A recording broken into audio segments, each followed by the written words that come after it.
Puso. Alas 12 na po at gising pa rin kami. Siya po, oh. Gising. Yeah. Pa kami natutulog. Alas 12 na. Patayin natin yung ilaw dito. Saan mo papatay ng ilaw? Ilan pati? Nagal mo ilaw kapag... May ano. Oh.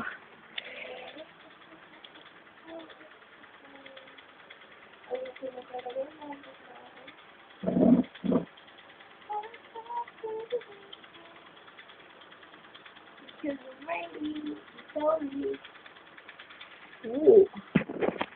Naantok na sila. Siya pala. Okay. Tutulog na ba tayo? Ha? Huwag ka na kasi magbasa eh. Sabi ko nga. Okay. Tutulog ka na? Ako ba? Hindi. Katabi mo. Molly. Ano matutulog mo ba? Ulo! Wow, good night. Patay si Good night? Patay si Sign mamaya pagpatay ko sa ating ilaw. Oo, gulat na sa mamaya, madaling araw, wala na ilaw dito. Ako ba? Hindi.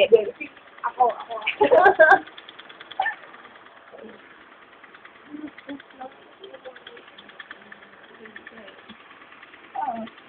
Nagre-reklamo po si Design. Hindi po siya sanay matulog sa lapag. Sa lapag po kasi kami natutulog. Hindi siya pwede tumira sa mga heritage house sa Korea. Kasi lapag lang matutulog doon. Hindi siya mabubuhay doon. Di ba? Yeah. No. Ako ka namimiss ko matulog sa lapag kasi yung hirap matulog sa kotse eh. Ang sa likod.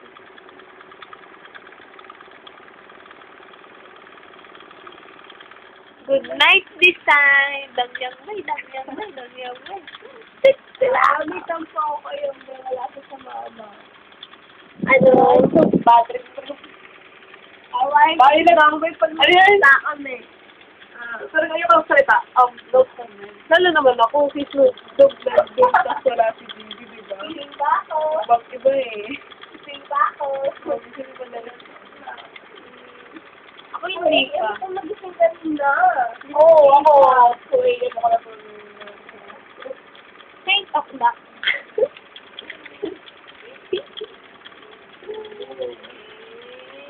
Kasi magulo na naman ako magkami. Come out! Tapos sayo na naman siya. Kainin natin yung penoy. Para di makatulog si Design. Oo nga. Ito. Pwede ba pa kaya ito? Tara! Hala! Ito. Eh? Lag. Molly, pwede ba namin kainin ito? Natatakam ako. Ito na lang. Ayoko niyan. Oh my God, it's so hairy. It's so hairy pala, binubo. Wala, bawal yan. Baka yan, bawal yan. Ito, itlog. Ah. Pet. Challenge. Ting. Huh? Kunti lang. Mukha siyang manok eh, no? Ito nga, oh, baby pa.